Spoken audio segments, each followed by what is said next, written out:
testimin dhe identifikimin në kohë të rasteve të dyshuara me COVID-19, si dhe kontakteve të tyre.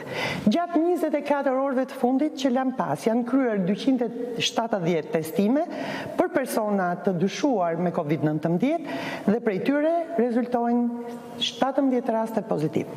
11 të prekur janë kontakte të rasteve të mëparshme pozitive me COVID-19, ndërsa 6 të tjerë po vijon hetimi epidemiologjik në teren.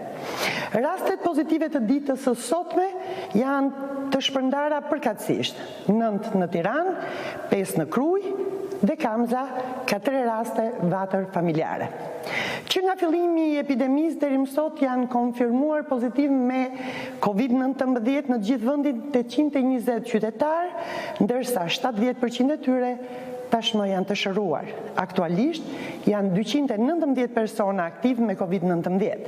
Si që shihet, ka një rritje të rasteve në 24 orët e fundit, jo vetëm në rastet e identifikuara, por dhe në shtrimet në spital, të cilat rezultojnë të shtuara.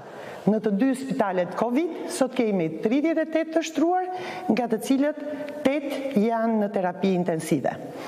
Ministria e Shëndetësisë dhe Mbrojtjes Sociale ju bën thirrje qytetarëve të vazhdojnë të respektojnë distancimin fizik, masat e higjienës personale dhe ato respiratore, po ashtu ju bëjmë thirrje dhe bizneseve të hapura të respektojnë me rigorozitet protokollet e sigurisë. Ftojmë qytetarët që të mos neglizhojnë shenjat e COVID-19 dhe në rast se ndjehen jo mirë, të telefonojnë në numrin unik të urgjencës 127, ndërkohë që për të gjithë konsultimet, pyetjet, shqetësimet lidhur me COVID-19 ose problematika lidhur me mjekun e familjes, ilaçet me rimbursim, ju lutem përdorni linjën e gjelbër falas 0800 40 40. Faleminderit. Fytyra shikues, ishte ky raportimi i ditës i Ministrisë së Shëndetësisë lidhur me përditësimin e të dhënave sa i përket përhapjes së COVID-19, vjetre një rritje e numrit të infektuarve në 24 orëve të fundit, po kështu edhe një rritje e numrit të personave që po marrin trajtim mjekësor në spitalet COVID-1 dhe COVID-2. Kështu gjatë 24 orëve të fundit janë testuar 270 persona, prej të cilëve 17 kanë rezultuar pozitiv, 11 për të cilëve janë kontakte të personave të infektuar më herët dhe 6 janë raste të reja.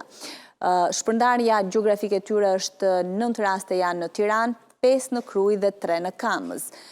Aktualisht janë 820 të infektuar me COVID-19, 70% e tyre janë shëruar, ndërsa 219 raste janë aktive. 38 persona po marrin trajtim mjekësor në spitalet COVID-1 dhe COVID-2, 8 prej të cilëve janë në terapi intensive.